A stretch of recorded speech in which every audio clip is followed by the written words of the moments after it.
Hey everyone, Wolf Lord Rho here. Today we're discussing the evolving relationship of the guiding lights of the Black Templars Chapter, High Marshal Helbrecht and Reclusiarch Grimaldus. General spoiler warning to begin, as today we will be referencing events from across the Warhammer 40k universe. As always, I really recommend you read the stories for yourself first, without spoilers, as that's the best way to enjoy the lore for yourself. But with that said, let's just jump straight in. Now, there are many strong and iconic partnerships across the Adeptus Astartes, chapter masters and their advisors, or captains and their companion sergeants. Prominent duos such as Dante and Mephiston, Calgar and Tigurius, Belial and Azrael. I'm definitely thinking we'll do a Heroes of the Imperium Partnerships face-off week soon. See who gets the popular vote for strongest pairing.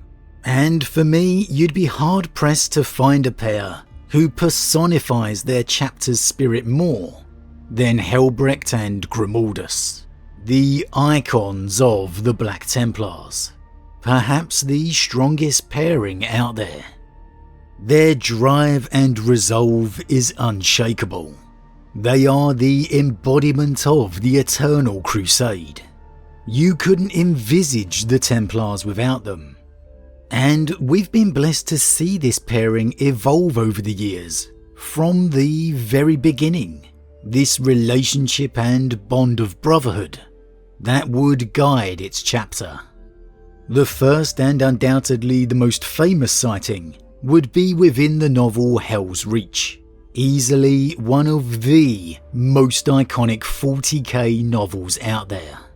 Honestly, an absolute classic that must be on every 40k fan's reading list. If you haven't read it by now, make sure you do. It would take place upon the world of Armageddon, during the infamous Third War, the return of Ghazghkull Thraka. It would actually begin with Grimaldus' promotion and ascension to the rank of Reclusiarch, with the death of his former mentor and previous Reclusiarch to Helbrecht, Mordred. For 166 years, Grimaldus had served his chapter as chaplain, learning and honing his craft beneath Mordred. And with his death, Mordred would name Grimaldus his deserving successor. High Marshal Helbrecht would honour Mordred's judgment, performing the ritual personally to anoint Grimaldus as the new Reclusiarch. And it's an incredibly revealing look at the early Grimaldus.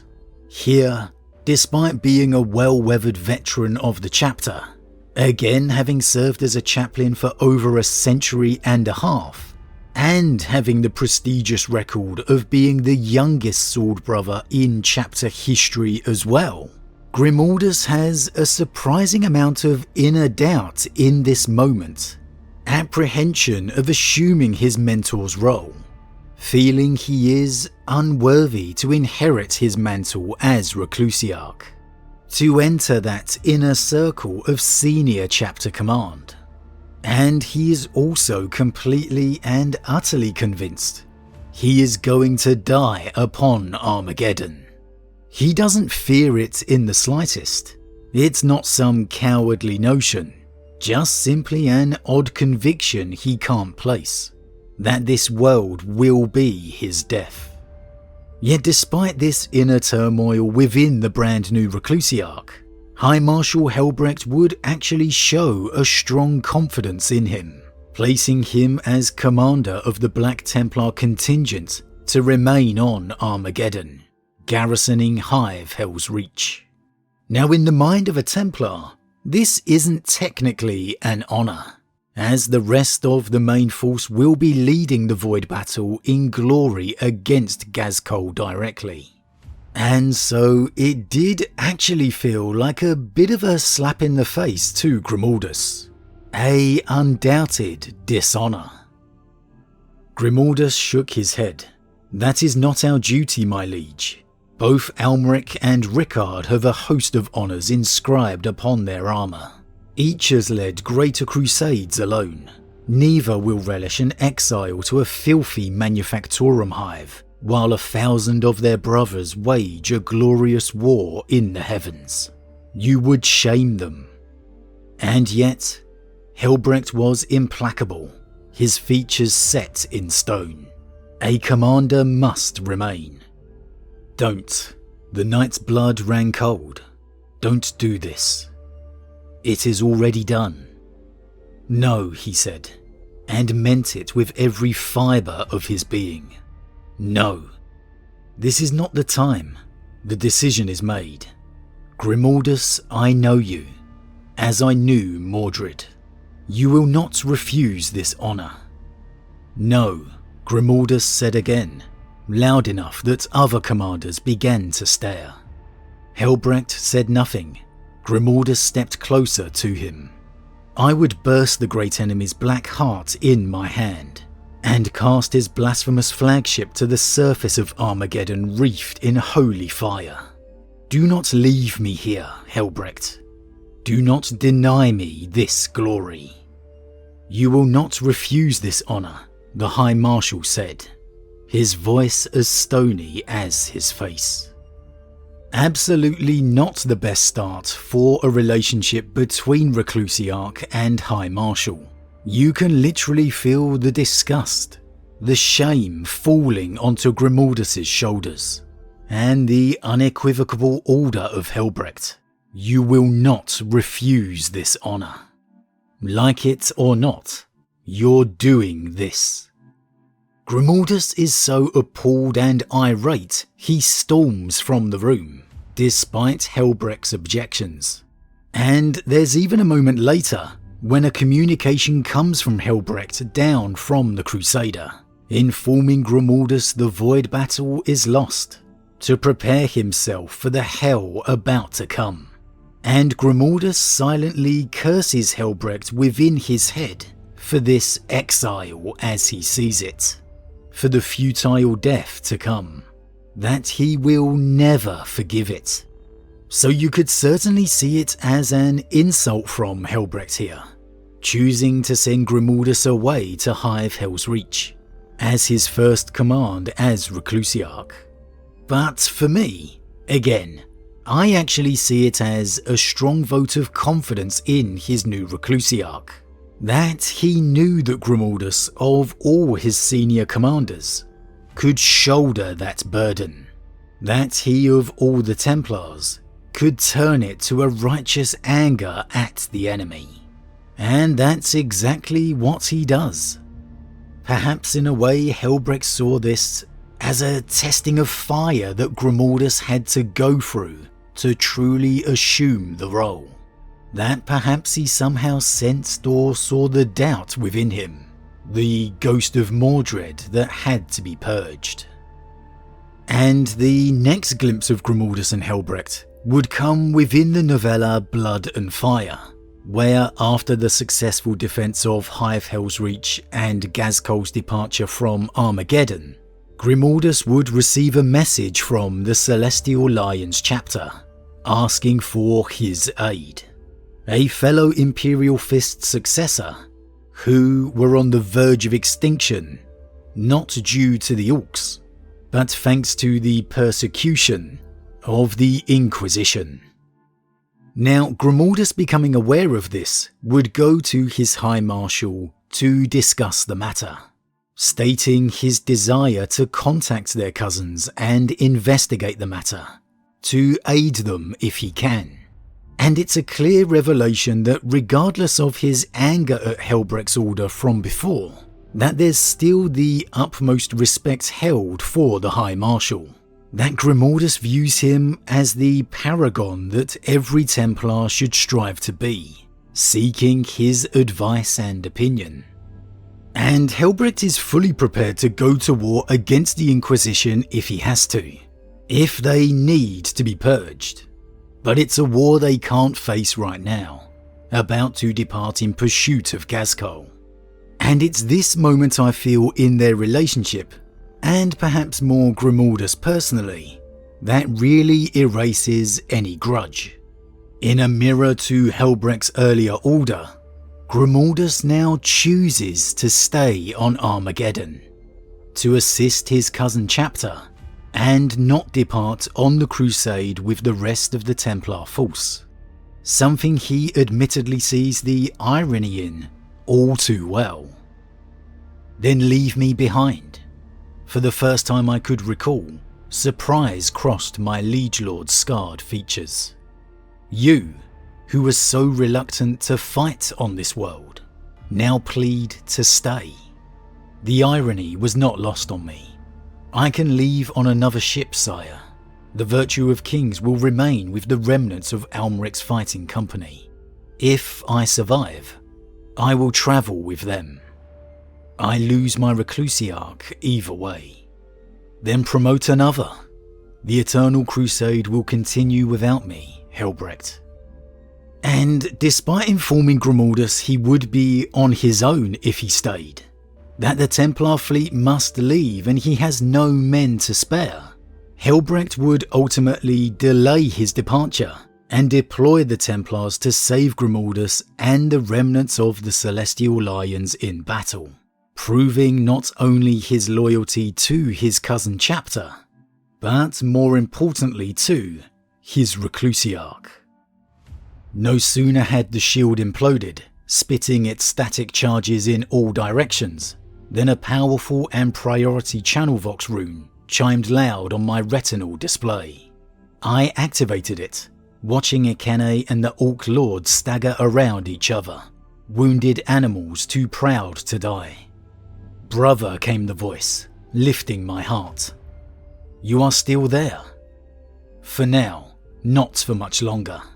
Give the word if you require it, Merrick. Just give the word. Helbrecht's name rune pulsed, red, gold, fierce. I broke into a run towards Ikene, replying as I moved. Do it, I ordered my liege lord. Blacken the sky. Was the deciding factor justice for the Celestial Lions, or a desire to keep Grimaldus alive? To not leave him behind once again? I dunno about you, but that feels like a High Marshal dedicated to his Reclusiarch for me. Give the word if you require it, Merrick. Just give the word. Helbrecht had seen Grimaldus come through Hell's Reach. He wasn't prepared to lose him in the aftermath. He didn't deserve to be left behind again. And well, this all ultimately would lead to their latest sighting within the novel Helbrecht, Knight of the Throne, where you get a sense of that real bond of trust and even friendship that has been fostered between the High Marshal and his Reclusiarch. He pushed himself up from the bench and stood to his full height. He was clad in a supplicant smock, as befit one who had submitted himself to the mercies of the apothecarian. The figure who had spoken, who now moved from the darkness, wore full plate, blacker than black. He did not show his face, but instead wore the silver death mask of a chaplain. It had once been the mask of Mordred, but now Helbrecht could only associate it with the warrior who bore it into sacred battle, who had been his friend and his advisor, and who now stood as Reclusiarch of the Eternal Crusade. Grimaldus, Helbrecht said. Indeed, brother, Grimaldus said simply. He laid a gauntleted hand against Helbrecht's shoulder, easing him down to sit. Even the apothecaries had taken a step back, so unused to the presence of one of the chapter's worthies in their domain. Be at peace. Never an easy proposition for our breed, Helbrecht said. He heard the muted click from behind the impassive skull as the Reclusiarch laughed. It's a brief moment, but one you can immediately sense the bond of trust, the evolution of the relationship between these two, with Grimaldus placing the hand on his shoulder, easing his commander back down to sit. A small gesture, but a very telling one. One where Grimaldus must be clearly sure he can do such a thing, and one where Helbrecht is comfortable enough not to resist. And for a man of the vaunted rank of High Marshal, that's definitely saying something. Helbrecht now recognising the skull mask as not belonging to Mordred, but now Grimaldus, a true mark of respect, that he has overcome and erased any trace of his former mentor. Perhaps again a nod back to that forging of character, the test Grimaldus had to go through upon Armageddon. Perhaps indeed it was something the High Marshal saw within the new Reclusiarch, a ghost he had to exorcise. And then even the small joke and laugh. Compare that to the Grimaldus of Hell's Reach, who privately cursed his lord for leaving him behind, who stormed out on him when receiving the order. It's a mountain of difference. Again, Helbrecht internally referring to Grimaldus as his friend and advisor, but one you can see and understand how it came about, through this journey and evolution the Templars have been on, through Hell's Reach, through Blood and Fire, and now here in Helbrecht, Knight of the Throne. Two commanders of the Black Templars, two of the guiding lights, the guiding lights of the chapter, now completely and utterly on the same page. It's a subtle evolution of their relationship, one you may have missed if you weren't paying too much attention, but it's definitely there, the development clear to see. Even here with Helbrecht internally referring to Grimaldus as his friend and advisor, you really get the sense of Grimaldus truly having assumed his role, that he is no longer solely a wrath-fueled chaplain, that he has become that spiritual advisor the Reclusiarch should be, needs to be. And there is further discussions between the two, where Grimaldus feels more akin to a Tigurius to Calgar, or a Mephiston to Dante. That's one close advisor, the one person the chapter master can speak openly with. And again, having seen Grimaldus's very appointment to his position, I just think it's a fantastic evolution to have followed. One that, in its way, gives a little more character to these two prominent individuals of the Templars than maybe some of those other prominent names have. A sense of understanding of why there is such a trust between these two men. But as always everyone, what do you think? When it comes to partnerships within the Adeptus Astartes chapters, whereabouts would you rank Grimaldus and High Marshal Helbrecht? Like me, do you think these two are more than deserving of respect? Have you read the journey of these characters within Hell's Reach, Blood and Fire and Knight of the Throne? And if so, how do you feel their relationship has evolved? Like me, do you feel it's one of the great subtle underlying storylines of the Templar chapter, that it really gives them that little bit extra dose of character? Why do you think Helbrecht chose Grimaldus to remain upon Armageddon? Because he knew he could shoulder the burden? Or perhaps do you feel he saw some forging of fire the Reclusiarch had to go through? As always, leave your thoughts in the comments below. Huge thank you to all my subscribers, your support truly means a lot to me, it really does. If you're new, please consider subscribing to help the channel grow. And if you enjoyed this particular vid, then why not drop a like on it too. But with that said, I am off, and I'll see you all again real soon.